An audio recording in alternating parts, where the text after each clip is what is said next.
if you're around our age, we got two movies that'll make you feel old. I mean, so old that both of them are just using the same titles. So we got to do the thing where we put the year in parentheses next to it now. That's right. We'll be chatting about Masters of the Universe 2026 and Scary Movie 2026. And for TV, we'll be discussing Spider-Noir episodes 5 and 6. Well, I guess we should get going since we're not getting any younger. This is... We should watch that episode 11. It's a podcast. We should watch that with Ashley and Sushi. Feel the vibes, it's a night so lush.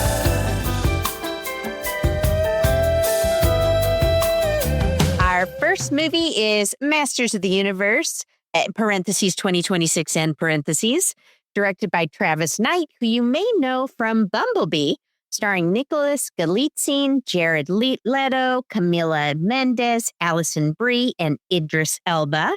Masters of the Universe was previously adapted to film in 1987, which it has its fans, but it didn't go spectacularly. This iteration's been in development hell since 2007. It passed through like 4 studios, including a very brief and very funny Joel Silver era. Gotta love Joel Silver, or maybe don't. Netflix spent $30 million on it, then canceled it. And Travis Knight reportedly refused to look at every one of the previous options that came before. So he's going in fresh, and I think that's the way to do it. The 2026 version follows Prince Adam, who crash landed on Earth as a kid and has spent his whole life here until he has to go back to his home planet Eternia to stop Skeletor from taking over. So, Sush, I know you're a big He-Man fan. We were literally watching the Netflix He-Man show before recording this. Yeah. Tell me, what did you think of the movie? Well, like many guys my age, I grew up with Masters of the Universe and He-Man being a huge part of my childhood. I probably don't remember as many details about the lore and characters of Masters of the Universe compared to other fandoms like Teenage Mutant Ninja Turtles or Marvel Comics. But I still think it means a lot to me since I consider it the first childhood IP that I really was obsessed with. Aw. With that said, I also haven't kept up to date with news regarding the franchise since the most recent Masters of the Universe Revelation and Revolution animated series on Netflix that Kevin Smith produced a few years ago. I think I found out about this movie when the teaser trailer dropped back in January. I really enjoyed that teaser trailer, which actually was over 2 minutes. So I personally would have classified that as a full trailer. Yeah, really? I don't know. But I admit to being a bit cautious whenever it seems like a rebooted franchise seems to be poking fun at the previous iterations, which I kind of felt seeing the teaser trailer.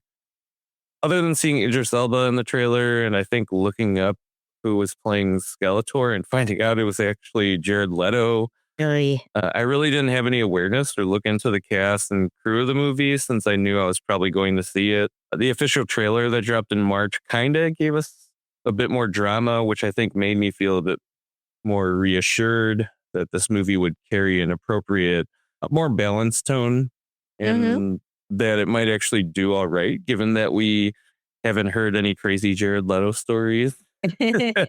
And the look of the movie seemed to be incredibly accurate. Live reaction renditions. Sure, it seemed a bit CG heavy, but I understand it probably be next to impossible to do a lot of what was in the movie with practical effects. And it's not like the movie looked bad. So I think I realized any sort of concern was probably just rooted in my cynicism over these kinds of reboots. With a lot of the reboots of franchises that I've had childhood memories associated with, I kind of go in unprepared and admittedly with low expectations. Even though I will say that more recently, it seems like studios are at least getting better at pairing the right writers and directors for these reboots. Seeing the movie, I admit I still did kind of find myself wondering what the tone of this movie would be. I came to really like the direction, writing, and story. Yeah. I think this movie really made me realize that having dealt with a considerable amount of nostalgia reboots, catering to Gen X and millennial audiences over the past decade or two that have attempted to root the visuals and other characteristic elements in reality, even knowing how far removed from it a lot of these franchises are. It's like I, for some reason, felt like that's how things should be going into this movie. But I think a big part of what makes this movie work is that it's not really trying to shy away from the source material. Yeah. So while I think I initially was kind of caught off guard by how silly some of the moments we got are, I had to remind myself of how silly the original cartoon got at times to better appreciate it. I think it knows it's based on a kid's cartoon show from the 80s. Moreover, a kid's show that's completely originated from action figures. Oh, right. Yeah, so it's not like the lore or anything was truly thought out or defined even when the franchise first blew up in the 80s. But the movie honestly handled that aspect of it in such an unexpected but really clever way. Mm-hmm. You can tell that the director, Travis Knight, and the writer, Chris Butler, really put some thought into what criticism people might have.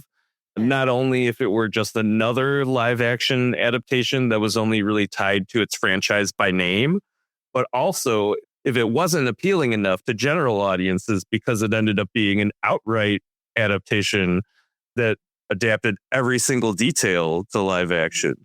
I think the filmmakers honestly did such a great job balancing the fan service with the overall story that you really don't need to have any context for Masters of the Universe going into the movie. But if you do, you'll definitely be rewarded. I thought the cast was great, but the two standouts for this movie for me were Nicholas Galitzine, who played Adam Glenn, aka Prince Adam, aka He-Man, and Idris Elba playing Duncan, aka Man at Arms. Galitzine was better in the role than I could have ever hoped for.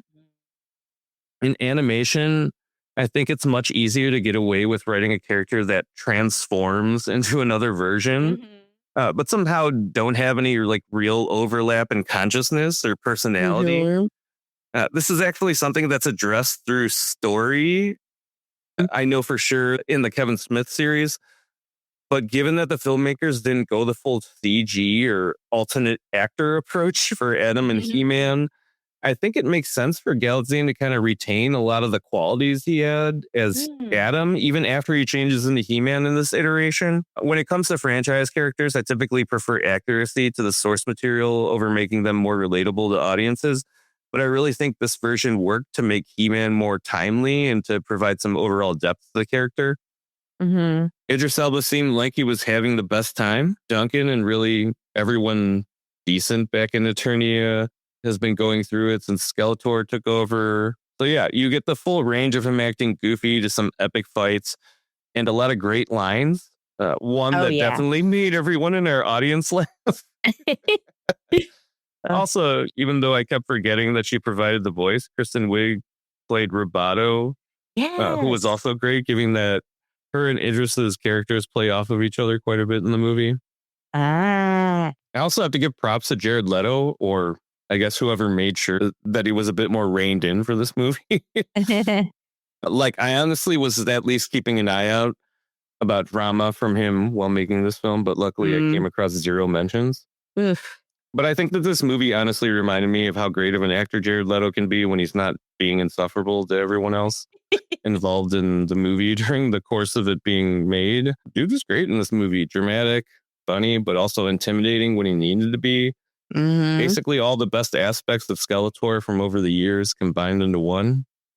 Camila Mendes as Tila, Alison Brie as Evil Lynn. Both of them were great. Though I honestly had hoped for the two of them to have more of a rivalry. Maybe if we actually get a follow-up, we'll get more of that. The sound design was great.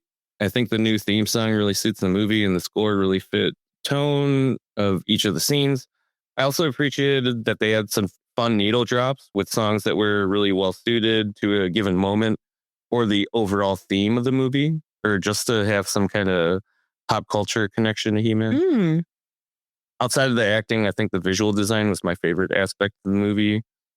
It was cool. Even though I accepted and later enjoyed the 1987 live action Masters movie, this movie probably got the sets and costume to the closest they've ever been to the original 1980s cartoon. I think it preserves a lot of the elements of the original designs, but obviously updates them as needed to match a given moment. There's a lot to pick out if you're a fan of the franchise.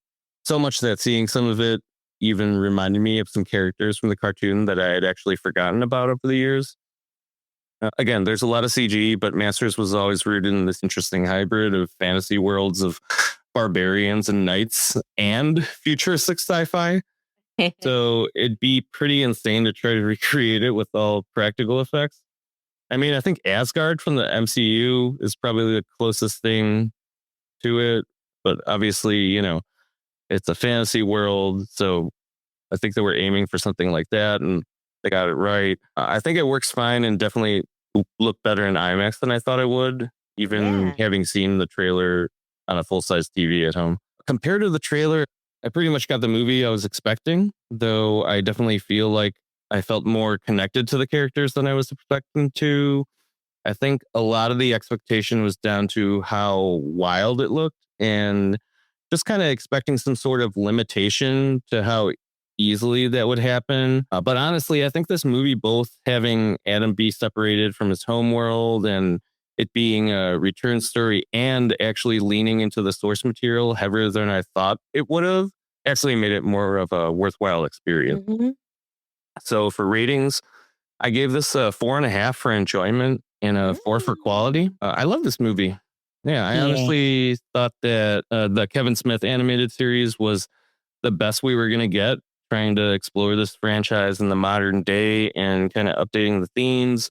But this movie honestly really surprised me. I knew I was looking forward to this movie, but I don't think I really knew what people who really cared about the source material could create from it until I actually saw this movie, because it's absolutely a labor of love. I think a lot of the reviewers have brought this up, and I think we honestly feel this way too. This movie just knew what it came from and wasn't afraid to be a He-Man movie. Yeah. It's updated enough to not make it feel dated, but it also respects the source material and presents this world in a way that's still serious, but not so serious that you feel like someone's trying to get you to forget it was a cartoon from your childhood so they can pivot it towards something that would be made now. I know there definitely was some backlash regarding the Kevin Smith series when it came out, because one season barely had He-Man, and overall, even though it respected the past lore of the franchise, it seemed like a lot of the messaging was trying too hard to be current. Though this movie certainly adapts some aspects to be more current in real world, I don't think it's at all preachy or trying to escape being a product of the 80s, but it certainly does try to tap into more the kind of gentle giant aspect of the He-Man character, so that he's just not another mindless, muscle-bound action hero. I think I only deducted half a point for enjoyment because I admittedly did find some of the humorous moments or jokes to drag on a bit longer than I thought they should have. But otherwise, I really enjoyed the movie. Quality, I honestly only deducted a point because the CG could have been better. I don't know if the designers found the challenge to be lack of live action reference material or budget or technology or what. But unless it's just the technology being not yet available, I think this aspect could easily be improved with having a better established world and set pieces for a larger budget. I'm assuming, though, it's probably still at least somewhat challenging to have a fully CG character like Skeletor throughout the whole plus-hour runtime of a movie.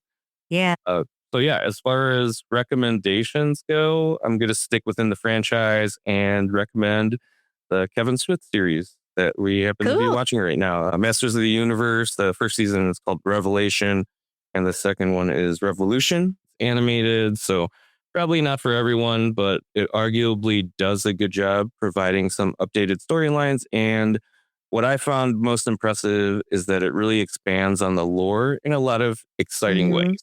So yeah, what did you think of the movie? Oh, man. Okay. Well, I can't believe how well this movie works. I've been trying to figure out since I walked out of the theater what is it? How did this all come together? Like, just trying to establish where I'm coming from. I'm not a He-Man person. I was, a She-Ra girl, definitely. So when the movie opens and immediately starts throwing giant monsters and insane costumes and characters like Mechanic at me, which is a guy whose whole deal is he has a big ass mechanical robot neck. I was like, what's happening? What am I looking at? I was so unsure in the first maybe 10 minutes or so what the heck was going on. It's like a perfect product of the 80s because it's only the thing that kids would be hyped about because they're so amped up on sugary cereal. Well, and I think that's a good comparison because this movie is very sweet, very sugary, very colorful. It's such an onslaught of colors and creatures and strange things I've never seen before. And I don't have the familiarity with the franchise like I do with, say, Marvel, where I can be like, oh, okay, it's this guy. He did that. Like I had nothing. So I'm just receiving it. And honestly, there's something really fun about it. Just being hit in the face with pure, colorful nonsense and having this visceral reaction to it. Yeah. I was really into the look of this movie, which I didn't expect. I just was kind of delighted with the ridiculousness of it all. Yeah. It's really nice to watch something like that. Weird considering how different the two live action movies that were made from Mattel properties are, and then this, how different they are, but in a way very similar in that they maintain the aspects that made those things so popular, but they also are very aware of what they are and what they've maybe become in time since then to the people who were kids who have now become adults and maybe their views have changed it. But I think it's really interesting. Yeah. How well both done, even though they're so different. Yeah. Yeah. The thing is, I was kind of bummed out that it didn't do better at the box office just because I really liked it. But I think they're still going to sell a lot of toys from this thing. Oh, well, both you know what? Kids and adults. There's also some good news on the movie front. Oh, Amazon said they don't care. Like they don't care about the box office numbers. They're happy with the movie. So from the sounds of it, it's like, why would you tell people that unless you want them to believe that there's going to be follow up to this? So, and it's Amazon. They can do a TV show. I don't know. Yeah. But the thing that surprised me about this movie is that it's crazy. Like the things that are happening are insane, but the movie does not try to explain it. It doesn't try to make Eternia realistic. It doesn't try to give everything a gritty Christopher Nolan vibe. No. It just fully commits to the insanity and just moves on. And I think that's really smart because I mean, let's face it, you can't give He-Man the gritty Batman treatment. No. That's something you cannot do. The movie knows that. And okay, this might be a stretch, but that's how I am. I was thinking about something that I remember realizing at a young age. So I got the ADD, and there's a lot of things in school that I was bad at. And I reached a certain point where I was like, I'm sick of people just telling me what I'm bad at, and I have to improve that. Why can't I focus my energy on the things that I'm good at? And I think that's what this movie does. It doesn't try to over-explain things at all. It just goes with the humor. It bulks up on the acting and the camp and the emotional moments instead. And I think that's why it works. Now, the most important thing I need to talk about is Nicholas Galitzine. I had only seen him in The Sheep Detectives. Oh, right. I forgot we saw him in that. Yeah. But he's fantastic. I mean, and I don't think that the hard part of this role is playing He-Man. I think the hard part's playing Adam. Adam is awkward. He's earnest. He's carrying around this like mountain of emotional baggage from his insane childhood. And then somehow he's still out here being a functioning adult. Sure, I am very confused about how he doesn't fully understand that you can't talk about your fantastical upbringing on a first date. I don't know if it's more that he doesn't know or that he just doesn't care. He thinks that's his genuine self. People tell you Put your Yeah. genuine self out there. Absolutely, man. Like, Well, it's not working out for him so well, but I don't I blame think those people for not thinking that he's sane. but there is a piece here, Sushi, which is that he's very attractive. And it reminded Yeah, me that of helps. I do like that they do the thing that they do with a lot of these movies where, the hero character is insanely attractive, where yeah. somebody has to remark it. Well, it reminded me of like that John Hamm character from 30 Rock. He's this guy who's just coasting through life just because he's handsome, so nobody notices he's kind of off. But what I loved is that he really played these He-Man and Adam parts almost like two different characters. But, and this is the thing, not for a single moment, even when he's fully He-Man decked out, does he stop feeling like Adam is in there. Yeah. Like the muscles aren't the point, it's the person underneath. Yeah. One of my favorite parts of the movie is the first transformation sequence. So we know about all his struggles, his crazy ass family drama. And when he finally transforms, it was really powerful. There was some really cool work that was done in the performance and in the physicality. So it reminded me of this movie Upgrade, which is, I loved it. This Logan Marshall Green movie where he's paraplegic, he gets an implant in his brain, and suddenly his body can do things he didn't know he could, i.e., he just starts fighting dudes with crazy skills. In that movie, it's amazing because his body is doing these crazy physical acts and his face is just like, what the fuck? Yeah. And that's what happened in the first scene where we see, quote, He-Man fight. He is reacting to his own body in real time. He literally looks down at his abs and is confused. When he becomes He-Man, he's not suddenly cool. He's discovering it. You can see him being like, oh my God, did I do that? He's figuring out his body, what he's capable of. And I think that's a big credit to him and also to the movie's second unit director and stunt coordinator, Liang Yang, who you may know as the badass guy in the Mission Impossible Fallout bathroom scene with Henry Cavill and Tom Cruise. Where they're smashing sinks on people. And he's worked on, again, so many of these second unit directors have worked on just some real gems. And he's been out here. So I thought that was great work. And then the movie, it spends so much time establishing how badly Adam wants to help people, how much pressure he's under, how desperately he wants to live up to his father's expectations. That, again, when the transformation finally happens, it becomes this huge emotional release. Like, I was really moved. And that's not something you expect to say about a He-Man movie, but here we are. The movie also really gets into fathers and sons, expectations, and hypermasculinity in a way that genuinely caught me off guard. It's not rejecting masculinity exactly. It's more like it's interrogating it. The pressure, the ego, the performance of it, and the way that some fathers think that becoming more masculine is a way to protect their sons. There's a scene with Adam and his father that just really, really landed for me. It's one of those conversations that feels like something people wish they could actually have with their dads, to finally hear where they're coming from and why they did what they did and hear the connection. And it's happening in a movie where Skeletor is running around looking like a Halloween decoration that gains sentience. That's the beauty of this movie. Okay, speaking of which, Jared Leto. I know. Oh, man. I was surprised too. I have spent years finding Jared Leto to be so...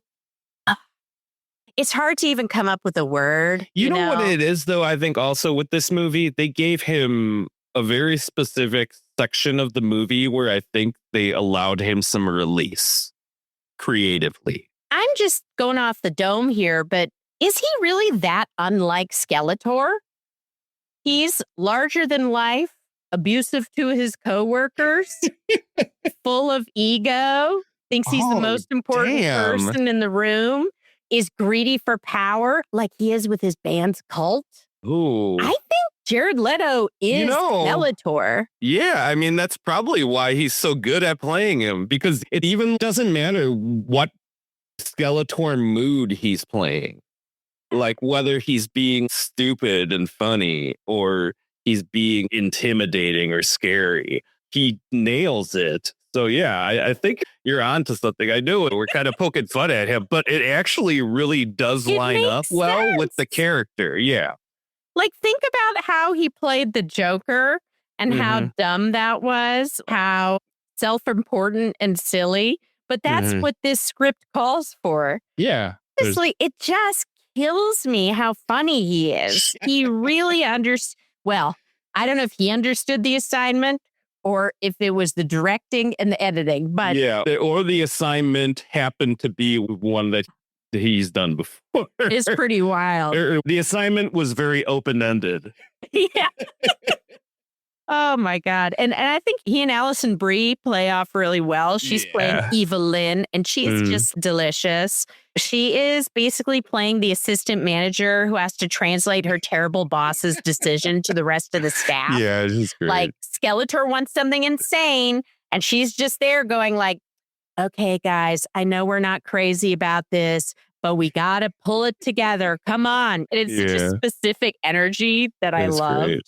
I have to say also, this movie, I think, is largely targeted towards kids and then also to older fans of the original property. But I think what it's really missing out on here is I think it can have a really strong queer audience.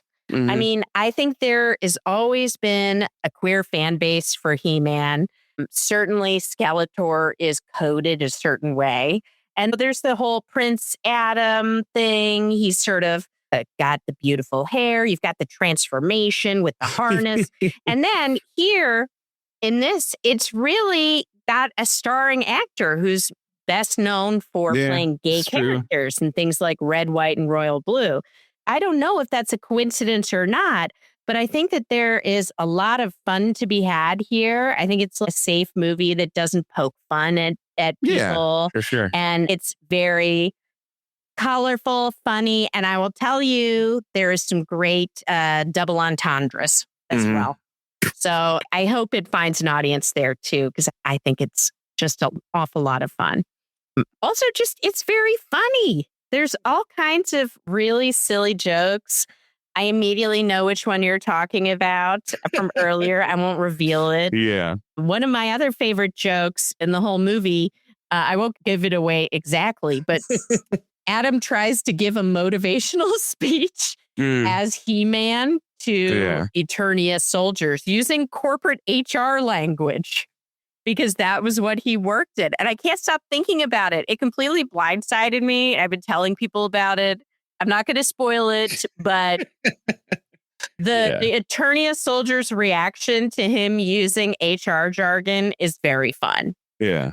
And then, all right, there's a Dolph Lundgren cameo. Is that okay to mention? Yeah. I don't think that's plot-based thing, but I think that's something people will be happy to see. You know? Hell yeah. Well, that leads into when he appeared on screen, I watched two completely separate bald men sitting in separate rows at the same time start clapping and then start nudging their kids who were there with them. And I was like, okay, we got two independent bald men clapping in response to Dolph Lundgren. All right, I fit in here. I am one of those people. We are middle-aged people watching this. Yeah. But this is a movie for people reliving their childhoods to a degree. And hey, I'm here for it. Oh, yeah. So, yeah, I mean, I can't fully explain why the movie works. I don't understand how they even pitched it. It's so crazy and all over the place and so not what you expect from a children's franchise movie. But yeah, I loved this campy, weird movie. So for my score, I'm also giving it a 4.5. Nice. I loved it. I loved how similar to another Jared Leto movie, very different one. In the most recent Tron movie, I felt like I was on an amusement park ride. You know? If you can see it in a larger screen format, like an IMAX or a Dolby Or I really want to see it in Screen X, that crazy one where they project on the side of the theater. Yeah. I think it would be a blast. We'll have to check it out. I'll see what's up. I really liked it. For quality, I also gave it a 4. And that's because of the humor, the acting. Idris Elba has my favorite performance I've seen from him in like 10 years.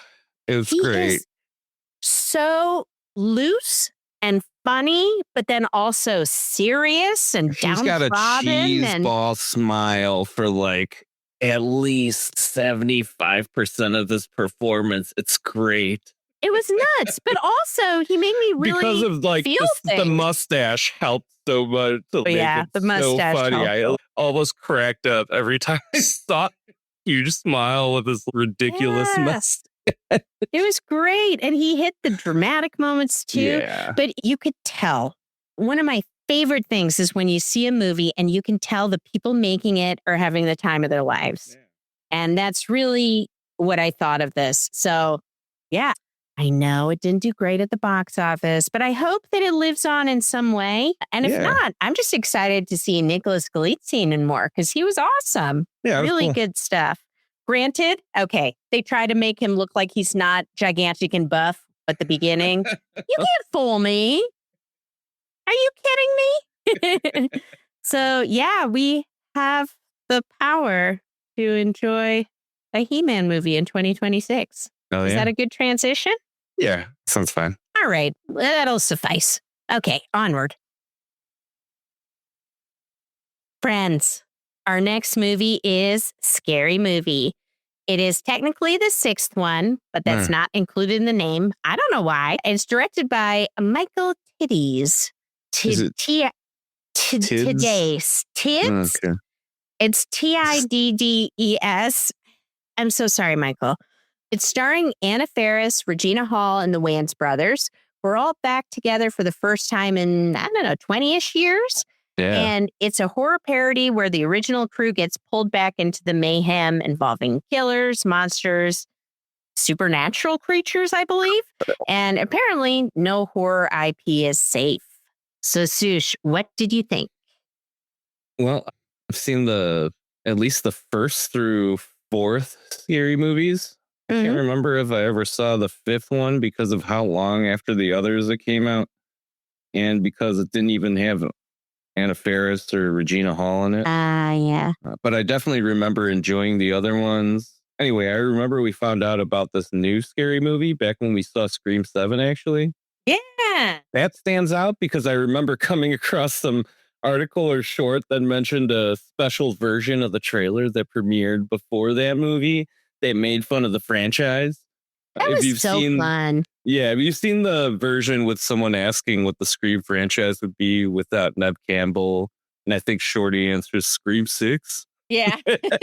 That's the one that we saw. But anyway, yeah, I thought the trailer was hilarious and no doubt I would definitely see it given the original 4 leads were back for this one. Seeing the movie, I definitely had a good time.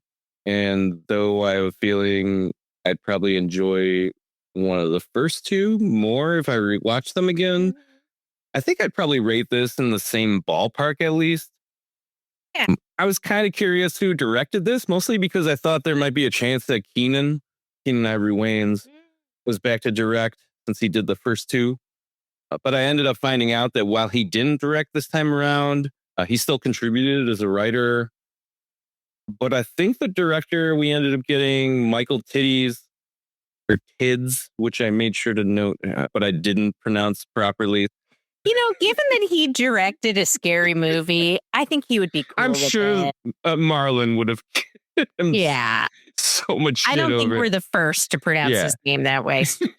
Anyway, this guy also directed the A Haunted House movies. Oh, God. So that was a great choice, I think, given how those movies similarly parody recent horror films. Also, Ashley, I'm not sure if you saw Tiddy's other parody, 50 Shades of Black. What? I do remember that coming out. I've not seen it. No. Well, since you have it, I'd probably be down to see it. Sure. Let's do I just wonder if I actually have to watch the actual 50 Shades to get it. Oh, God, no. Anyway, I think the writing was pretty solid overall. My favorite part, like with the previous scary movies, were the non-horror references, actually. If that's something you enjoyed in the previous movies, for the most part, I feel like they seem to work a lot better again in this movie, which I'm assuming probably has to do with having the Wayans back involved in the writing. Also, given that Ashley and I have been seeing horror movies more frequently over the past couple of years, I think we likely appreciated and enjoyed the references to recent horror more so than in the previous movies. I know Ashley kept leaning over to tell me how much the movie was like the recent Scream movies. I think 5 and 6, since I think Yes, the two you watched haven't seen. those. I Yeah, did. but I It's the didn't. two you haven't seen, and it's very part of this movie. Yeah. One thing that I want to bring up, mostly because it's really noticeable and even becomes the basis of some jokes, is that this movie is clearly written by Gen X and millennials, even if it Oh. tries to appeal to Gen Z and younger audiences. Yeah. I think that while most of the jokes in this movie work, the ones that may not work as well seem to be tied to stereotypes that people of different generations often come up with Yeah. about each other.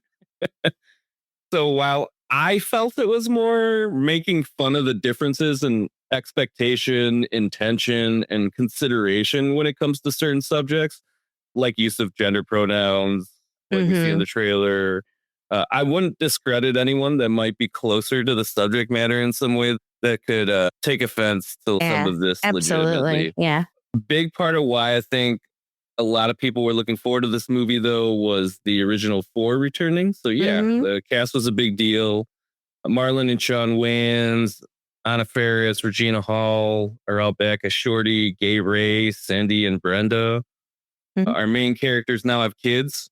Cindy's kids, Tuesday and Sarah, the latter, who was played by Olivia Rose Keegan, I thought did a perfect Cindy voice for a good part of the first third or so of the movie. It was kind of weird, but I think I did notice she kind of eased off of it gradually, so I think that was all right. We got Brenda's kids, Brad, played by Greg Wayans, and Day, the non-binary character that we met in the trailer, played by Sydney Park. Also, we got Dave Sheridan, Sherry O'Terry, Lachlan Monroe, and Chris Elliott all returning to play their characters. Doofy, Gail Hailstorm, Officer Greg, and Shorthand. Also, other cameos from cast members of other previous scary movies, but I'm not going to mention who specifically since some of them fall into spoiler territory. Design elements, for the most part, were in line with the better of the previous scary movies. Nothing too stand out about the design or music, but I will say there were definitely a few moments where they were leveraged to set up or add to certain jokes. Set and costume design, great as always, and it really shows how they're the strongest design elements the Wayans often leverage in parodying horror movies and pop culture and memes. One unexpected design element in this movie was in the VFX animation area. Oh, my God. I can't get into detail because spoilers. But man, surprisingly well done.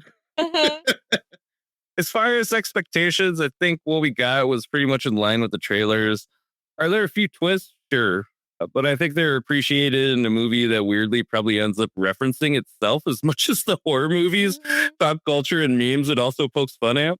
So for my ratings, I gave it a 3.5 for enjoyment and a 3.5 for quality. All in all, even though this movie, again, is clearly written by Gen Xers and millennials for mostly that same audience, I think it still works for the younger end of those who'd be allowed to see it because the filmmakers and older cast weren't afraid of making fun of themselves, but definitely not a movie where anything should be taken seriously as the commentary on anything, because I honestly just think it was meant to be stupid, like all these parodies are.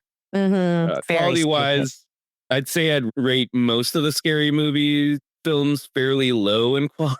Yeah, definitely. Though admittedly, they probably keep it there at least half intentionally in hopes of making things funnier.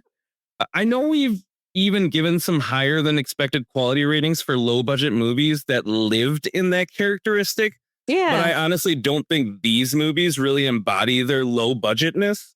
So I think 3.5 is fair. It's probably the highest quality rating I'd give to any scary movie. So given that I do feel like the quality in this one is on the higher end of the spectrum for the franchise as a whole, Yeah, I think it matches right.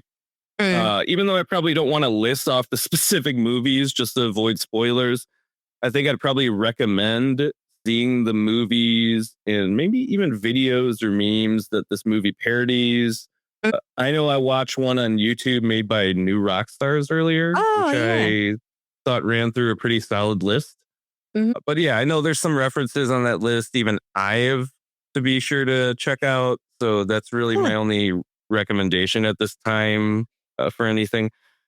Okay, or maybe see the two haunted house movies that Titty's also directed if you haven't already.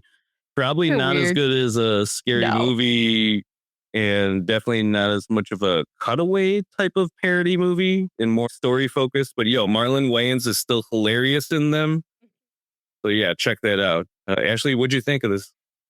Well, I was excited about it because for the first time in my life, I actually know what they're parodying. Like, Yeah, I actually did the homework same. because I didn't grow up watching horror, partly Likewise. because, bless my feminist mother, she was very Yeah. clear with me in the 80s and 90s that the slasher movies of that era were just about violence towards women. And that really turned me off for a long time. But also, honestly, I don't know if I am built for it. Like, I'm not the person who watches a scary movie and goes right to bed.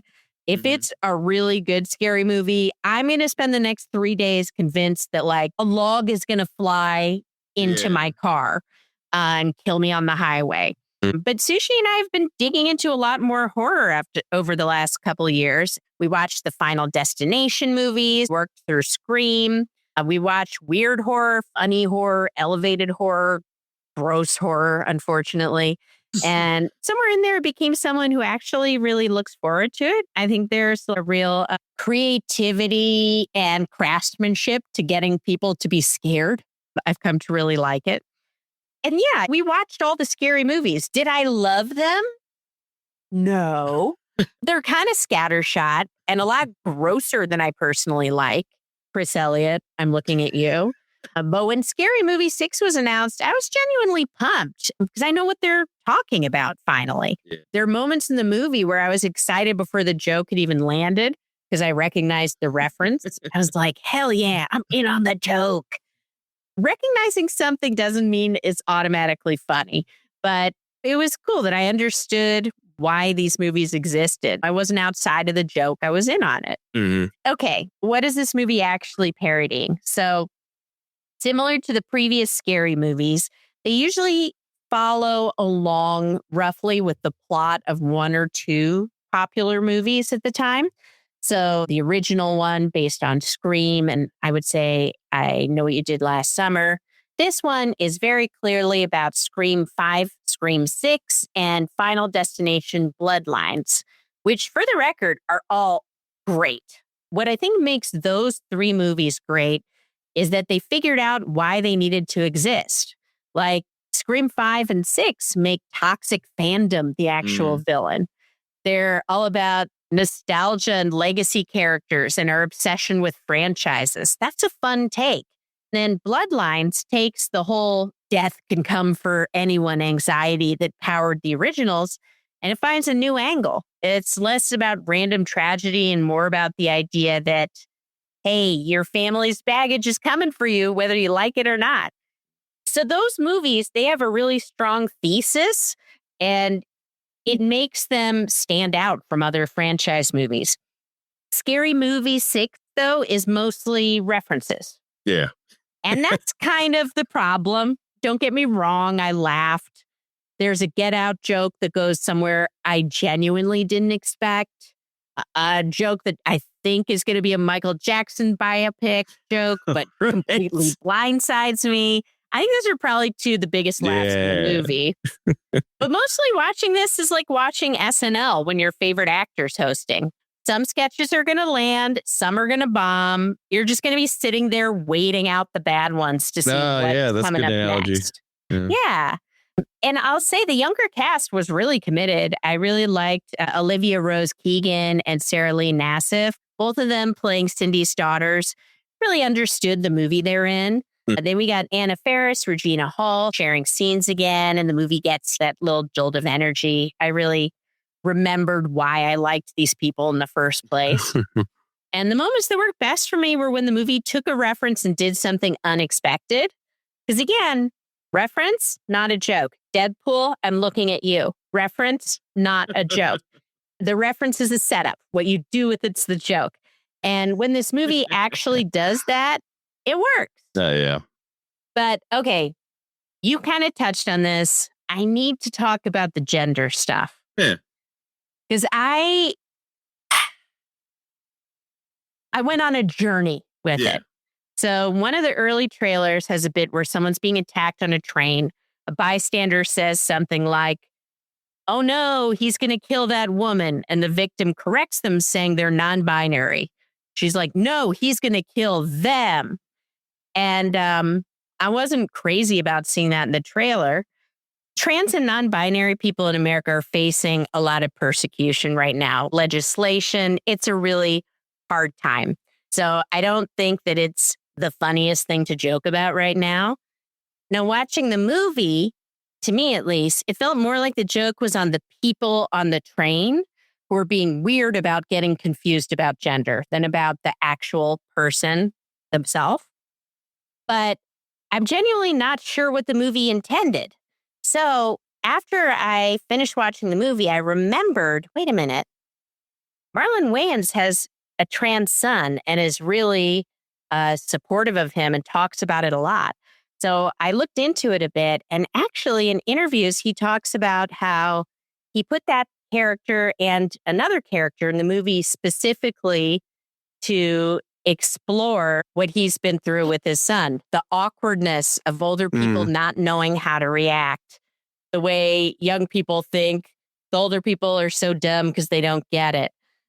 So it made me feel better to know that there was an intention there and that it was a positive intention. The movie, one of the characters who is trans has a father who is trying to figure out how to express his love. It's awkward and weird, and that's what some of the jokes are about. So I don't know if the film communicates that idea clearly on its own. Like I think that example that you just brought up did, but you kind of have to absorb the full scene, because if you take only the part of it up until the kid leaves and you don't wait for the dad's reaction, I think it completely has a different feel to it. Yeah. But I think once you get his reaction, it goes from being something that could be perceived as an attack. Like, weirdly, there's some sort of acceptance.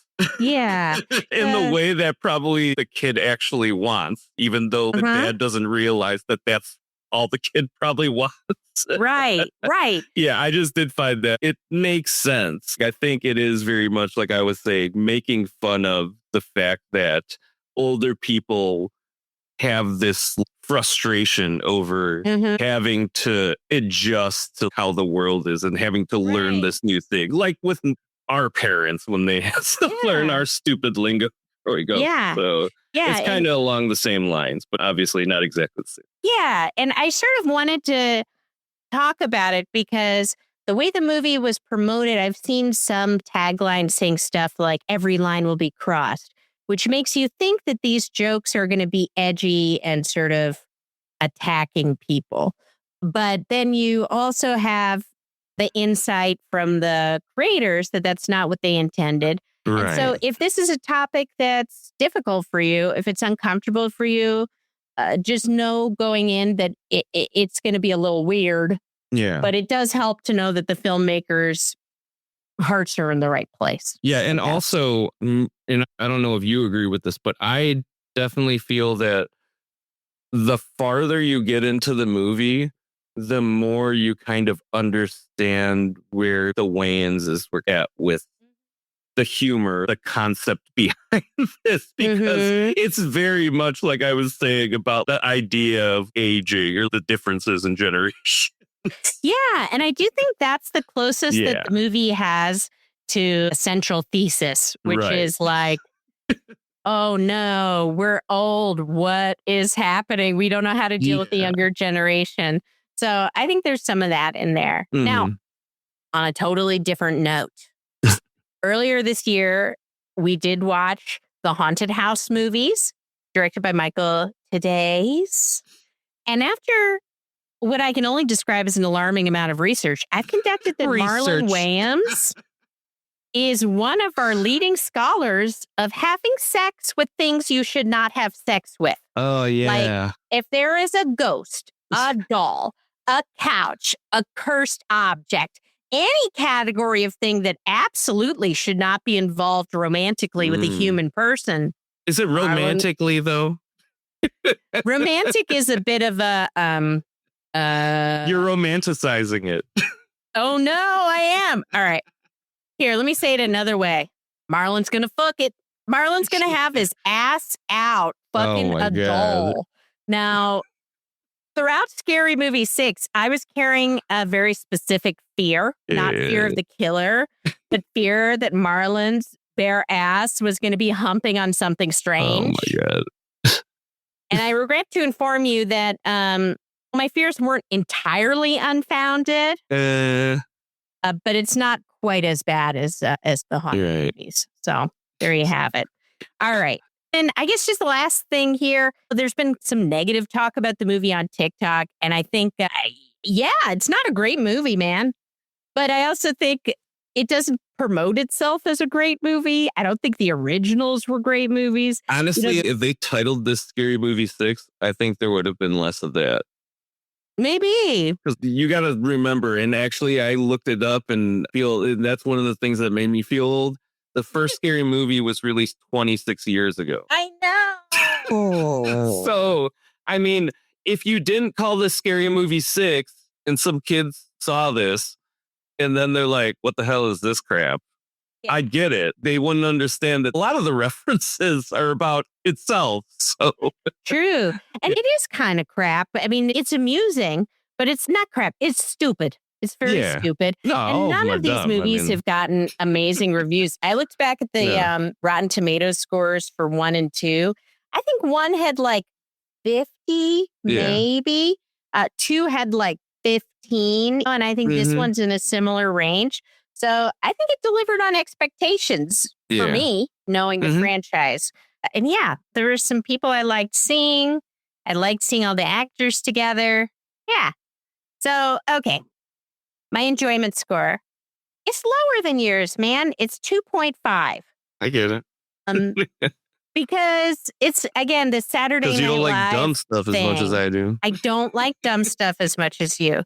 But that Michael Jackson thing and the Get Out thing. They're both good. Some of the Final Destination stuff, hell yeah. But, it mostly left me wanting to watch those movies that it's based on. You want to know something funny that we didn't? What? Well, I don't know if you caught it, but I totally didn't catch it until I was putting my notes together for this. They did show that parody of the Michael Jackson thing. So we could talk about that. We're not cutting any of that stuff. All right. Excellent. Uncut. Yeah. And okay, for quality, I gave it a 2, man. It's a scary movie. What do you want me to do? Yeah, man. I thought it was better than the other ones. I feel like it's very much like many of the other movies that were a huge hit initially because it was such an innovative idea. And the franchise was carried on for multiple iterations. And the original people have returned to it. And everybody is just like, oh, okay, cool. Yeah, I mean, it's good. But for me, there's like real horror movies that I like better. I would rather watch Freaky or Happy Death Day. But what I meant to say was that this franchise has basically dealt with the same issues as other ones where the initial movie is very innovative and fresh, but then the follow-ups are pretty much the same. And it does that thing where, sure, the quality might go down, like how good the ideas are, and you might not like it as much, but the polish is a lot better. Like everything just looks a lot cleaner. The CG doesn't look as janky. So, I think that was noticeably better. The technical skill. Right. Yeah. I get it. Explosions and things like that. Yeah. Hell yeah. I mean, it did look a lot better for sure. So I would say if you like foolishness, if you like silliness and stupidity in your comedy, you're going to like it. If you watch every horror movie that comes out, it's fun. But again, my recommendation, what I'm going to turn to if I want a funny horror movie, it's going to be like Freaky or Happy Death Day or even the Hard Eyes Killers. You know, there's some good funny horror out now. But Who? Yeah, there you have it. Scary movie. Scary movie. So scary. Oh man, what was that? I think it was my Spidey sense telling me it's time for some Spider-Noir. Sushi, what do we got going on? Well, we got episodes 5 and 6. Ooh. Let's start with episode 5, titled Betrayal. The episode begins in the immediate aftermath of Kat discovering Ben's secret identity as the Spider. Ben reveals his origins as the Spider to Kat, retelling the story of how he got his powers during the war. Kat chooses to keep the revelation to herself, but the knowledge fundamentally reshapes their interactions, conversations now layered with unspoken tension. Ben is wary of how much she might reveal, while Kat begins questioning whether she can trust someone who has been living a double life all along. Elsewhere, Robbie's role continues to expand as he documents the growing wave of metahuman incidents throughout the city. At a meeting with Howard Walters, the editor-in-chief of the Daily Bugle, we see how his reporting paints a broader picture of a city slipping into chaos as more individuals with unusual abilities emerge. Oh. Robbie demands Howard Walters print the story as written this time, and Howard begrudgingly accepts. But Robbie continues with additional demands of a printed retraction for his story on Lonnie Lincoln and Flint Marco, and a nameplate for his desk. Yeah. Marco stops in to meet with Lonnie, trying to convince him to work for Silvermane, given their lack of opportunities. Robbie stops by Ben's office as he and Janet push forward with their investigation into the group of former prisoners of war. Comparing their findings, they begin to confirm that Flint, Lonnie, Addison, and others all share a common history tied to their captivity. This discovery suggests that their powers are not random mutations, but the result of something that happened to them during that time. Janet, who had previously considered stepping away from the case, becomes more invested again, recognizing the importance of what they're uncovering. We catch up with Leiden, the man with electric powers from the previous episode, in jail as a detective roughs him up during an interrogation. At the same time, Silvermane continues consolidating power after eliminating what he believes was the traitor in his ranks. Although he appears confident on the surface, his actions during a scene with Kat at the alcove reveals an increasing paranoia. He tightens his control over his organization, demanding greater loyalty and scrutinizing those around him more closely. The pressure quickly falls on Flint Marco, whose already fragile state is worsened by the psychological stress of knowing Kat's secret. Ugh. Flint's internal conflict becomes one of the episode's central threads as he arrives with Lonnie at the alcove to have a meet with Silvermane. Having overheard Kat's confession in the previous episode, Flint now carries the truth that she orchestrated the attempt on Silvermane's life. However, instead of immediately exposing her, he hesitates, torn between his lingering feelings for Kat and his loyalty to the man who has defined much of his recent life. Robbie stops by the hospital to meet with Dr. Faber. Ben sneaks into her office and digs through her files as Robbie meets with her outside. But she storms off once Robbie implies she has something to do with them gaining superpowers. Ben finds a hidden compartment in one of the file cabinet drawers that contains additional files, and even though he's interrupted by Faber as she returns to her office, leading to a hilarious scene where he impersonates a patient having a mental health crisis. Unfortunately for him, Faber's assistant ends up recognizing him from the same place Ben's origin story as the Spider that he told Kat at the start of the episode took place in France. Flint and Lonnie, led by Silvermane, break Leiden out of jail after he offers to work for him and kills the detective who interrogated him by kissing and electrocuting him dramatically. Hell yeah. Back at Ben's office, he and Robbie go through the files, confirming Dr. Faber was actually trying to help the soldiers after they were experimented on by the Germans, though she likely ended up making the situation worse for them. Yeah. Ben asks Robbie for time to give Kat a heads up before his story goes to print, to which Robbie tells him he'll delay for a day. Ben meets with Kat and they end up deciding to run off together. He actually ends up meeting with Janet at a diner later to tell her about it, seeming surprised to find that she's actually really happy for him. Yeah. Though things might not go as planned, as we see Flint's showing increasingly erratic behavior as he secretly meets with Kat. It's revealed his physical condition continues to deteriorate and his powers become harder to control. As we near the end of the episode, the tension between all the central characters mounts steadily. Kat struggles to maintain her position without revealing the truth. Flint becomes more unstable, and Silvermane's suspicion threatens to turn back towards her and Ben. The episode ends with Kat arriving at Dr. Faber's in the pouring rain. Desperately, she asks Faber if the spider could hold the key to saving her patients, which Faber confirms, leading to Kat revealing to her that Ben is the one behind the mask. So, Ashley, what you think? Okay, well, I have many thoughts, and I have to start in the POW camp flashback because I can't stop thinking of the visuals of that. I wanted to talk about why I think it works, because I think it's actually almost a masterclass in an old-timey horror.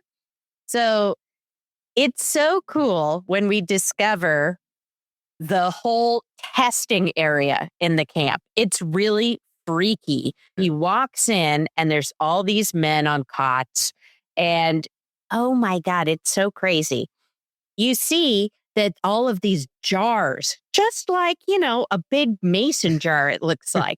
And inside of them, they have these insects with giant wires coming out of the insects and going straight out the top of the jar into the POWs. They each have like 4 of them. It was freaky. It freaked me out. There's something about the simplicity of it that got me because there's like a tactile wrongness that like big CGI can't do. It's like an island of Dr. Moreau or whatever. Yes. And also they're using common objects because our brains know glass jars. Those are real. Big old wires. Those are real. Having them go from a jar to a human? No. Then, that's not cool. Yeah. You see from one side, the spider guy, and he looks relatively normal. He turns his head. Holy shit. He's got all these spider eyes. That was freaky. And when the blanket comes down and he's got just a big old bug torso, that was so awesome. This is one where I started watching it in color, and immediately when this POW flashback happened, I switched back to black and white. Oh, right. Because of them eyes, probably. Yes, it was so cool. Then Paige in this scene is doing what he does best. Like, after he gets bitten, his vision goes haywire. He's clocking the spider in the jar, and then he just snaps, and he's like, burn it all. And here's the thing I keep coming back to with this role. His whole deal as an actor, that sort of heightened theatrical expressiveness that memed all the time, it's always been there. Most modern movies, when they put him in, he has to be in the right context for that kind of acting to work well. Yeah. But if you put him in 1930s black and white with actual chaos happening around him, it's not weird at all. Yeah, it actually works. It felt exactly right. The aesthetic finally caught up to him. And I think there's something really beautiful about where he is in his career. When he was younger, sure, he did weird stuff then, but he was also doing more mainstream romantic leads sometimes, more conventional stuff. And City of Angels. yes. Oh, that is a sad movie. And I don't want the world to sit. Wasn't that the song? I don't know. Yeah. But as he's gotten older, Nick Cage has genuinely gotten to do all of these weird roles. He's gotten to let loose, and it feels like he's connecting with something he really loves. So that whole scene with the aesthetic and with his performance, I just was like, this is where Cage is meant to be. then the show goes and makes that part of his character, his sort of eccentricities, which I think is super smart. When Ben and Kat are talking at the beginning of the episode and he's recounting what he went through, he tells her that it was hard for him to be human after the bite, to remember how to act. We see in the flashback all these insane movements he's making. It reminded me of our discussion of Masters of the Universe, how much I loved when the Adam character, his face is doing one thing and his body's doing something else in the scene where he realizes his powers. And you get some of that here too, where he's surprised and trying to control himself. It's great. And he tells her that when he was trying to remember how to be human, the way he would handle it is he would go to the movies, he would study the actors, how they moved, how they talked, and he would try to emulate them so that he could fit into society. And I don't know if that's like a personal thing for Nicolas Cage, but for me as a neurodivergent person, and honestly, on top of that, a weirdo, I really relate to that feeling of having to present a more acceptable version of yourself, especially when you're still figuring things out. I definitely had to do it when I was younger. And he's been performing normal his whole life. No wonder this Spider-Man version we've got here is exhausted because he's been trying to act like a human for 20 years or something? Yeah. And then speaking of performance, we also get some great moments in this episode with our Electro stand-in. I think it's Layden is his name. So he is doing vocal exercises in a jail cell while a cop throws coffee in his face. He's doing Julius Caesar quotes upon being freed. He's treating the whole thing like opening night when the situation is actually terrible. And then when Silvermane walks in, it immediately goes, I see you like to talk. Can you listen for a second? He just instantly deflates and just stops what he's doing. And I thought that was so cool because you've got also that other type of performance. Obviously, he wants to be an actor, the character. And I think the actor himself is doing a really great job. And Lamorne Morris, I love him. He is so fun in this show. I really liked that scene where he was negotiating for his old job. I also think he had a really fantastic line that I jotted down.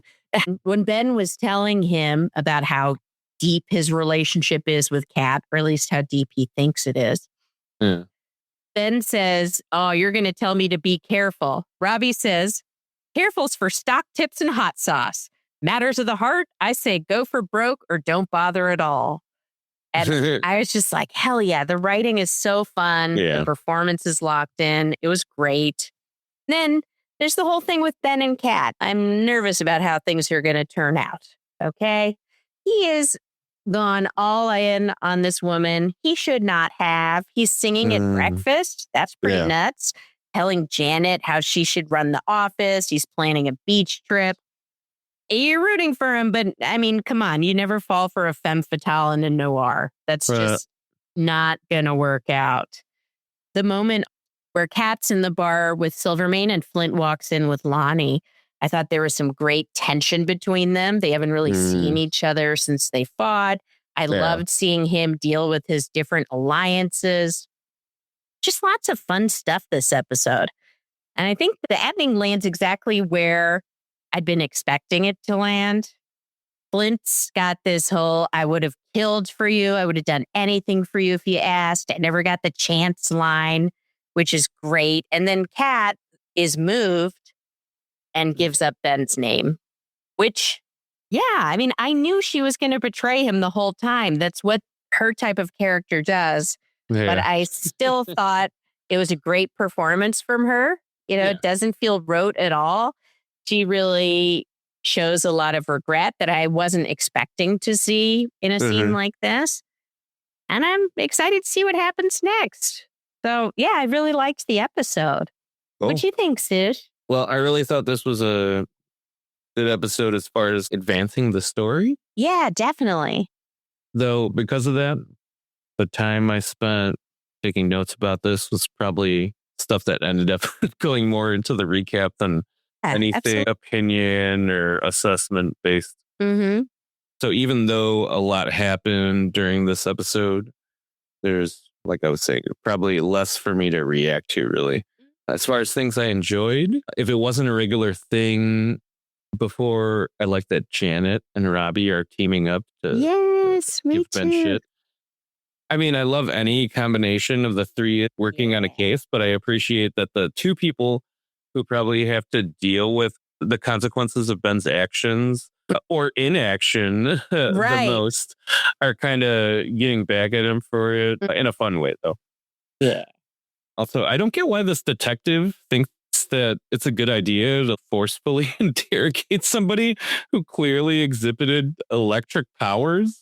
And throwing a liquid on him, no less. Like, Yeah, like he doesn't know that water conducts electricity. Okay, dummy. He totally deserves to get killed the way that he did in the it was a great death. Yeah. I love that I character. thought it was kind of funny. Also, since I know we were speculating whether Layden was this universe's Electro, Mm-hmm. I actually found out that Layden is actually supposed to be this dimension's Megawatt. Ooh. Because Dirk Layden was that character's real name in the Spider-Man comics. Oh, okay, cool. It's actually Megawatt, not Electro, like we were speculating. So just adding that to the notes. I like that we get the details on Ben's origin as the spider. Yeah. It was cool how his origin also somehow ties into the other superpowered people appearing in New York. And moreover, I'm really interested to see how the theory of him being able to save the others somehow is going to work. Because I wasn't really clear on what's supposed to happen. But they're going to drain him of spider goo, I can only assume. Yeah, or his blood, right? Oh, speaking of which, it was pretty repulsive when he first sees the spider webs come out of his wrist. Oh, yeah. Pretty nasty. I thought the film noir moment that we got with Ben and Kat was really fun. I mean, obviously, probably the worst idea, given that everything is going to shit right now. And Yeah, like man. the two of them are just like, hey, let's run off together. Perfect time.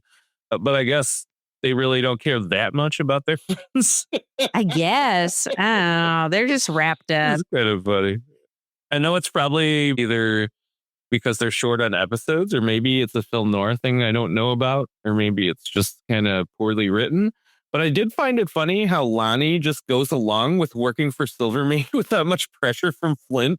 Like, dude can't pretend that he hasn't noticed that Flint's clearly got some physical issues. Yeah. Even before we get to the emotional ones he has dealing with Kat. So yeah, I just thought that was kind of a dumb call on his part. Yeah. Well, I thought it was interesting because Lonnie kind of is like, hey, racism exists and we're going to die soon. So join up. That was his case. Like, what else are you going to do? Yeah, Damn, exactly. okay, That's why I Flint, was that's like, rough. he was just like, hey, there's not much opportunity to do this because it's opportunity. I mean, the 30s were rough, but I wouldn't want to be hanging out with I'm like, okay. But I guess they must be under the assumption, at least at this point, that they're not going to live for, Flint definitely is, yeah. Yeah. I thought the Dr. Faber character was interesting. Yeah, same. I was pretty convinced that she was the one who was experimenting on the soldiers, but I guess she was trying to help them after the Germans actually did that. Yeah. Okay, but she's still not helping them, and it's clear. So I don't get why she still thinks she can't. Because the next time she's going to figure it out, I guess. You need to take some time for self-reflection, lady. These dudes are not any better off since you've been looking at them. So yeah, probably stop, reassess, figure out where you're going to go with this. But yeah, overall, I enjoyed the episode, even if it was mostly because there was so much that it contributed towards the current plot and providing the origin story of the spider, as well as some of the backstory for the soldiers. One thing that I think is clear, especially after seeing this episode, is that I think I'm really starting to categorize things on the show into buckets of things that I really like and things that kind of annoy me. Oh, okay. Yeah, the good part is I definitely seem to enjoy a lot more things about the show that I dislike. But one thing that I dislike, and again, I don't know if this is a film or detective noir thing, or just something with this show specifically. Mhm. But it feels like some of the characters can't dig themselves out of whatever hole they're in. Oh, that's a noir thing. Yeah. Okay. Yeah, for the most part, I'm fine with the portrayal of that for most of the characters. But for characters like Flint and even Kat, it really makes me roll my eyes. There's Given very how much like, they keep repeating the same mistakes or like yeah, keep making the same bad decision. there's a lot of doomed to fail type of vibes. And I get that. I just think like their two characters specifically are a little more like, whiny than I think the rest of the other ones. I feel like they're more dramatic when they do that, but I think the two of them sometimes come off as a little whiny. But the other thing is, I just like the funnier characters better. I think a lot of the other characters, other than them, have some lightness to them. So you can probably notice them being sort of downtrodden even more so compared to like a Robbie or something. Yeah. But yeah, like I said, just a lot more to like than to dislike. This episode, again, was great for story. And beyond that, just the moments of humor between the usual characters I've come to really enjoy, namely Ben, Robbie, and Janet. So I really do hope we get some more cool action scenes in the next episode. Yeah. Since I love the one that we got between the Spider and Megawatt previously. Megawatt rules. Just looking forward to that. So let's move on to episode 6. 6. All right, moving on to episode 6, titled Nightmare on a Gurney. As episode 6 begins, we see Ben packing, moving ahead with his plan to leave the city with Kat and abandon his life as the Spider. Before he can go, however, he receives an unexpected visit from Ogden, Dr. Faber's assistant, who reveals he was one of the soldiers rescued from the German POW camp during the war. Ogden explains that the same mutations that gave them their powers are now killing him, causing him to age at an extremely rapid rate despite being only in his 30s. Desperate, he urges Ben to stop Robbie from publishing his investigative article about Dr. Faber, insisting that the article will destroy her work and eliminate his only chance at survival. Ben refuses, so Ogden injects him with a sedative, knocking him unconscious, and transports him to Dr. Faber's secret lab. Ben later wakes up restrained on a medical gurney, realizing he's been captured. Faber confirms she knows he's the Spider and intends to study him. She begins running tests on his blood and body, convinced that something within him holds the key to solving the mutation crisis affecting the other veterans. As the experiments begin, the episode interweaves flashbacks to Ben's early days after the war. These scenes show him struggling to understand his mutation, his body twitching uncontrollably, webbing emerging from his skin, and military doctors conducting their own invasive tests. In the present, Faber insists that, unlike those earlier scientists, she's not trying to weaponize him, but to cure the condition. She reveals her true motive. Ogden is her son, and everything she has done, tracking down the veterans and experimenting on them, has been driven by her desperation to save him. She also confirms that Kat was the one who revealed Ben's identity to her, forcing him to confront the betrayal in full. When his initial test failed to produce results, Faber escalates her methods. She decides to extract genetic material directly from Ben's organs, sedating him and moving him into a surgical procedure. During the operation, Ben experiences intense hallucinations, blending his wartime trauma with disturbing spider imagery, emphasizing both the physical and psychological toll of his condition. Eventually, Faber makes a crucial breakthrough. While analyzing Ben's tissues, she discovers something unique in his biology that appears capable of stabilizing the mutations in others. Acting quickly, she uses this discovery to create a serum and injects Ogden. The effect is immediate and dramatic. His rapid aging reverses, restoring him to a healthy, youthful state. Mother and son celebrate what appears to be a successful cure, believing they've finally found a way out. However, Faber soon reveals a darker plan. She explains that in order to avoid imprisonment for her actions, they'll need to eliminate Ben, suggesting that his death is necessary to protect their freedom. She hands the responsibility to Ogden, who picks up a gun and appears ready to carry it out. We cut to Silvermane and Flint on their way to Dr. Faber's as Silvermane plans to recruit more henchmen from the other superhuman soldiers she's tried to help. At Faber's lab, Ben manages to loosen his restraints using his spider abilities, grabbing the keys with webbing and freeing himself.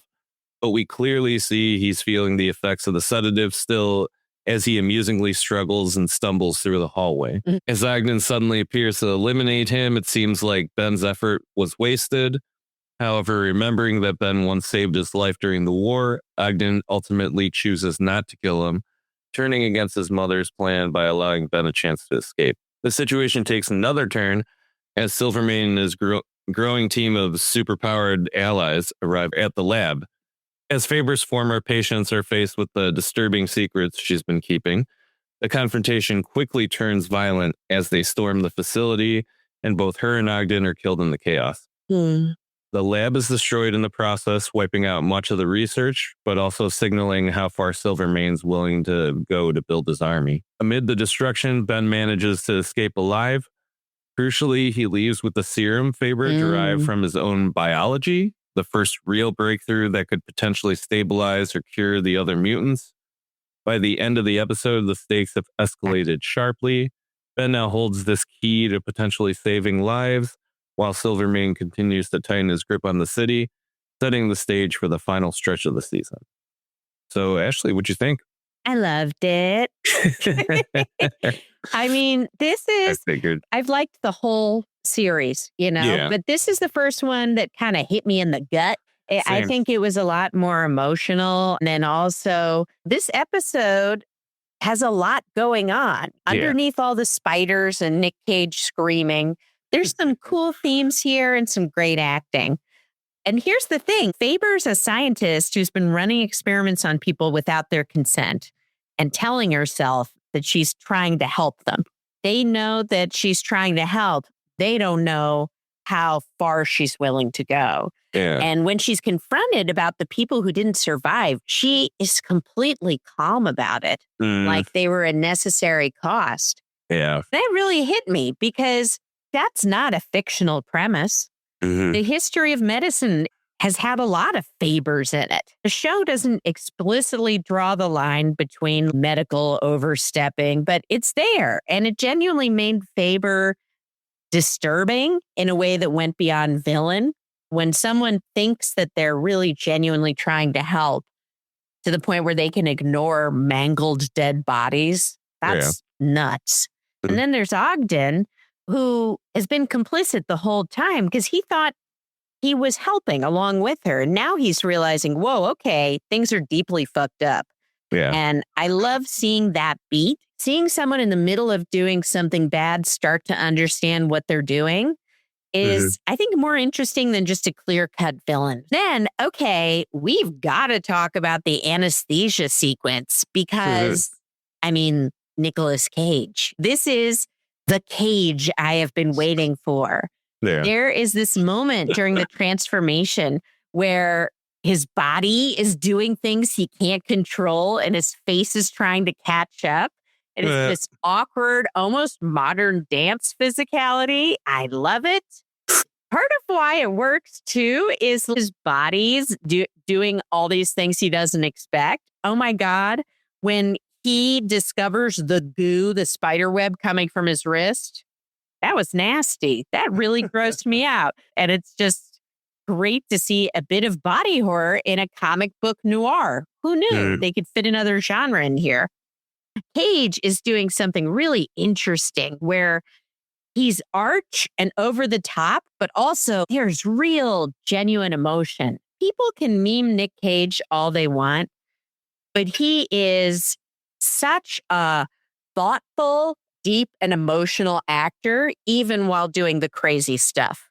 And the sequence itself, there's so much cool stuff. Before he goes under, he's about to have surgery. He's starting to feel the effects of the medicine they gave him. Ogden asks what he's trying to say, and he just says, I like ravioli. Faber's like, well, you'll have all the ravioli you want after the surgery, basically. I just loved it. It's just a small human moment in the middle of everything before it gets nuts. And then holy shit. While he is going under, his mask turns into a spider web. It's like the Yeah. spider comes out as he's losing consciousness. It zooms into the fibers on his mask and they become little tiny spider eyes, each one reflecting a different scene from the show. It was just beautiful. And here's the detail I want to flag that people might miss that I realized on a second watch. So when Faber cuts him open, I watched it first in black and white, and I didn't notice any blood, which I thought was weird. Then when I went back in color, I was like, oh my God, there's no blood. There's just spiders coming out of him. I'm like, wait a minute. Are the spiders his blood in this hallucination? That's pretty cool. Spiders are his blood. The bones are his money. His blood. The bones are his. Yes. I know. It was so cool, so creepy. And I think absolutely the most horrifying moment of the episode is when Silvermane and his gang arrive. She says, oh, well, yeah, I've experimented on other people. I'll show them to you. They're back here. Oh, yeah. Woo! Okay. She opens the door and it sort of ties back to last episode. I don't know why jars are such a big part of medicine in this, but in last episode, they had small bugs in jars. From that, there were tubes going into the people they were being experimented on. Here, they have giant sized tubes and inside them, oh my God, they're just these dead, monstrous, mangled people that she's experimented on. They're floating in formaldehyde or something. That's where the two versions really hit me the hardest this episode. Yeah. Because in black and white, they really do look like monsters. They look spooky. They look creepy. But in color, you can see the color of their skin and the light and the shadows. They look more human. Like you can see that there was a human there. And that made me feel emotional in a way that the black and white version didn't. Both are doing something really interesting, but they're doing different things, which really intrigued me. I also love that scene because obviously Flint, Lonnie, and Megawatt, they're very invested in what's happening here. They really want to figure it out. And they try to act tough, but seeing that scene really affected everyone. Even Silvermane was just horrified. He's a gangster. He kills people for a living, but this is beyond the pale, beyond what he could imagine. And I really loved the look of this episode too. So I took a peek on IMDb, and what I learned is actually episodes 5 and 6 have a different DP than the rest of the season. Oh, cool. So for this one, it's Peter Deming, who shot some very creepy stuff.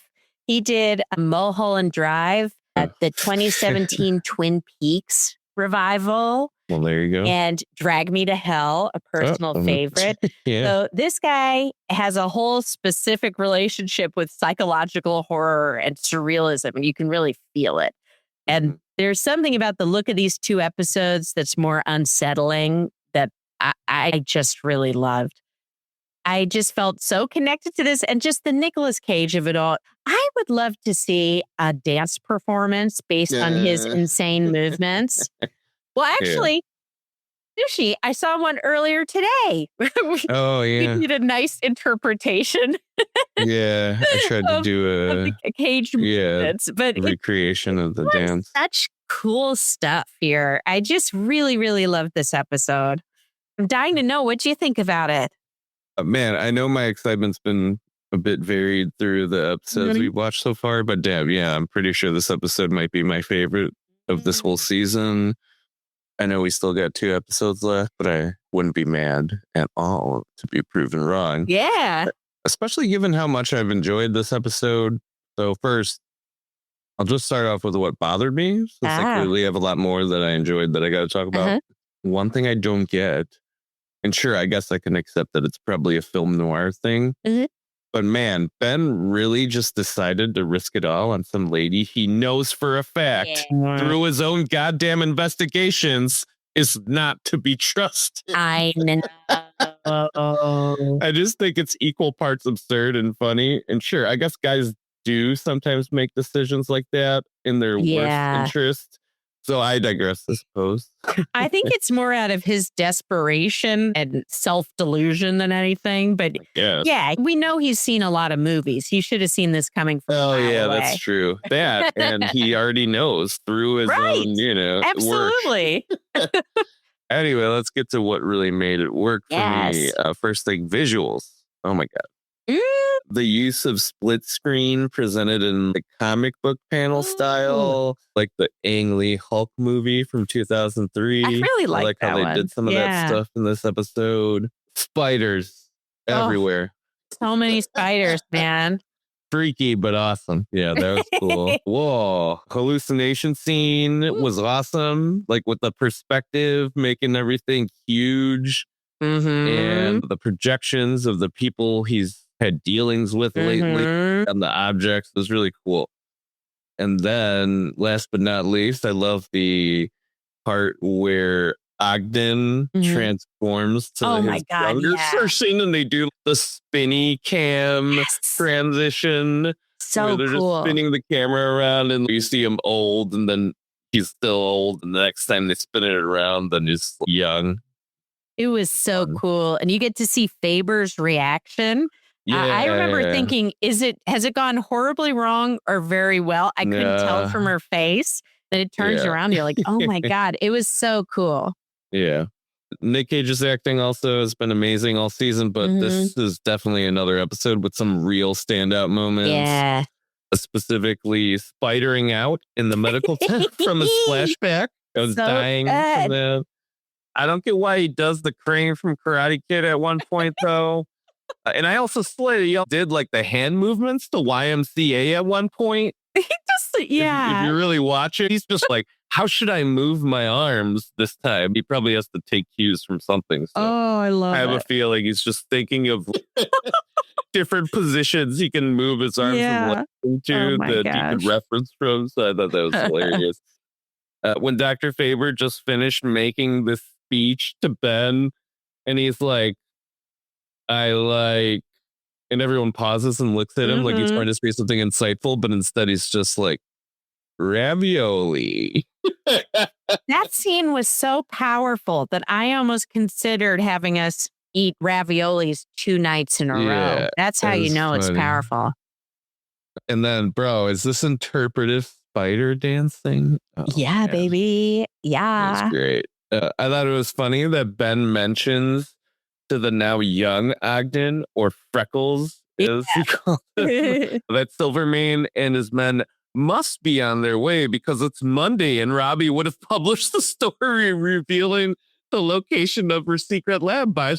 Yeah. I like the even like he wants a Pulitzer, so he just put it out.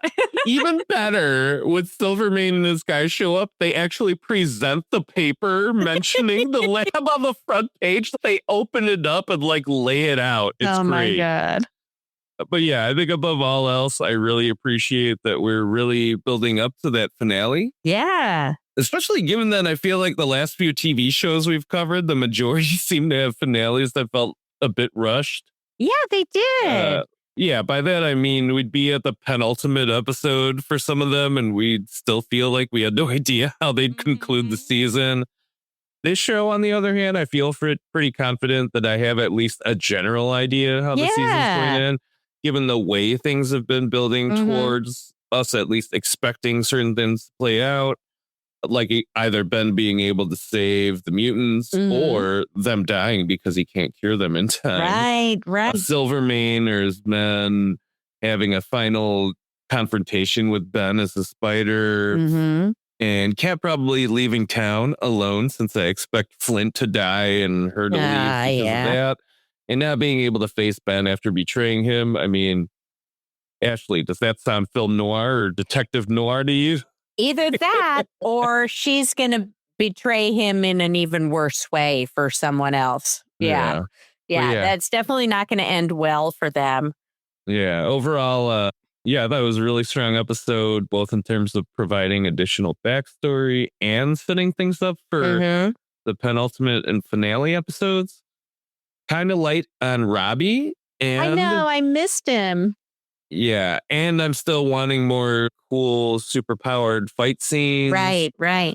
But given that it was otherwise so good, I guess I can forgive the crew. I really appreciate that the showrunners have just let Nick Cage go all out on this show. And I really think that it's been a great example of how well he's able to do all around if the character suits him well. Yeah. This character definitely does. So while we get all the Hallmark crazy Nick Cage moments, I feel like he's given so much freedom and space to work how he wants to, that he eventually always returns fully refreshed to ace the serious parts of the character too. Yeah. My last comment is just Lee Jun Lee, my Asian sister. I loved you in Sinners, and I have loved you for most of the show, but man, your character is too trifling for me to ride with her through the show. So keep doing your thing as Cat and making dudes do dumb shit for you. But sorry, I got to sit this one out because you're causing too much chaos among the dudes, and I just can't back you on this one. So yeah, I mean, I can back her in terms of her wardrobe and her makeup. Okay. She's got me on her side there, but yeah. She's not a crime boss. She's not a super powered person. She's causing a lot of problems. Dames, Dames, man. I can't wait to see what happens next. But also, I'm going to miss these characters a lot. This show is such an actor's show. It does seem like that. Everyone gets a real moment to shine, even down to like Lonnie and Megawatt and Clint. Like all of them, I think, are doing really cool work. I just hope that everyone gets more work out of this and we get to see them a lot because I just think really great acting. For sure. And I hope we see Frankie because I know you love Frankie. Oh, yeah, Frankie. Well, stay tuned, guys. We'll discuss the penultimate and finale next week. For sure. Ashley. Yeah? What are you watching next? Ooh, we are watching the new Spielberg movie, Disclosure Day. Oh, right. Yeah, we'll finally find out what Coleman Domingo was going on about when he was all like, this 79-year terror campaign of lies has to end. Oh my God, I can't wait. Worth the price of admission. Yeah. And on top of that, holy shit, we have the seriously epic looking action movie, The Furious, starring a bunch of amazing martial arts actors. I'm so excited. And then, oh my God, we might even see Stop That Train by RuPaul and the gang. Yeah. Who knows? TBD? TBD. And for TV, we'll be finishing our recaps of Spider-Noir with episodes 7 and 8. Oh, yeah. Dang. Goes by so fast. Yeah. Well, thank you for listening, everybody. It's so awesome that you listen to our podcast and take the time out of your day. We really appreciate you. Yep. And make sure to subscribe, rate, and review. Yeah. Positive. Like how Brenda's son in Scary Movie had a sex positive girlfriend that she was positive was a hoe. Oh, hell yeah. And also follow us on social media, TikTok, Instagram, and Facebook. Other than that, thank you. And we'll check you guys next week. Bye, guys. Have a good week. Bye. Friendships touch. Movies and delights will share so much. Let's enjoy this side.